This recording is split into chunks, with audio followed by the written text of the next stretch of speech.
Had Jim's pants been safely on him, we would not have slept much anyway. Every night sound I heard from my cot on the back porch was magnified threefold. British. Every scratch of feet on gravel was Boo Radley seeking revenge. Every passing Negro laughing in the night was Boo Radley loose and after us. Insects splashing against the screen were Boo Radley's insane fingers, picking the wire to pieces. Irish. The chinaberry trees were malignant, hovering, alive. I lingered between sleep and wakefulness until I heard Jim murmur, "Sleep, little Three Eyes. Are you crazy? Shh, shh, shh. Atticus lights us out." Mark British. In the waning moonlight, I heard Jim swing his feet to the floor. "I'm going after him," he said. I sat upright. "You can't. I won't let you." He was struggling into his shirt. "I've got to." "You do and I'll wake up Atticus. You do and I'll kill you." I pulled him down beside me on the cot. I tried to reason with him. "Mr. Nathan's going to find him in the morning, Jim. He knows you lost him. When he shows him to Atticus, it's going to be pretty bad. That's all there is to it." Scottish. "Go back to bed." "That's what I know," said Jim. "That's why I'm going after him." I began to feel sick.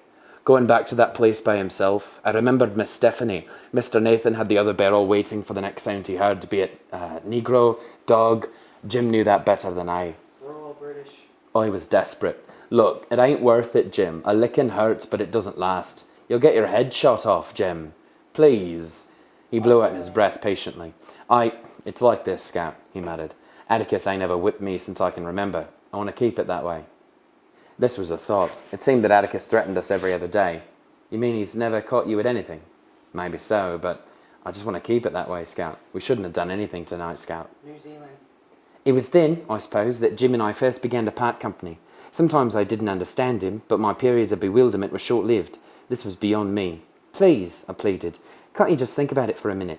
By yourself on that place?" "Shut up.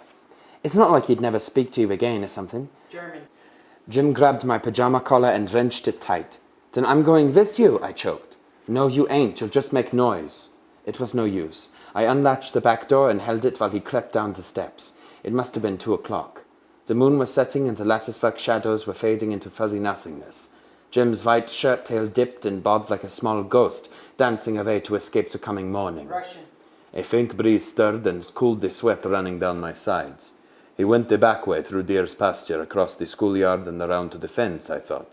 At least that was the way he was headed. It would take longer, so it was not time to worry yet. I waited until it was time to worry and listened for Mr. Radley's shotgun. Southern. Then I thought I heard the back fence squeak. It was wishful thinking. Then I heard Atticus cough. I held my breath. Sometimes when we made a midnight pilgrimage to the bathroom, we would find him reading. He said he often woke up during the night, checked on us, and read himself back to sleep. I waited for his light to go on, New York. straining my eyes to see it flood in the hall. It stayed off, and I breathed again. The night crawlers had retired, but ripe chinaberries drummed on the roof when the wind stirred, and the darkness was desolate with the barking of distant dogs. There he was, returning to me. His white shirt bobbed over the back fence and slowly grew larger. He came up the back steps, latched the door behind him, and sat down on his cot.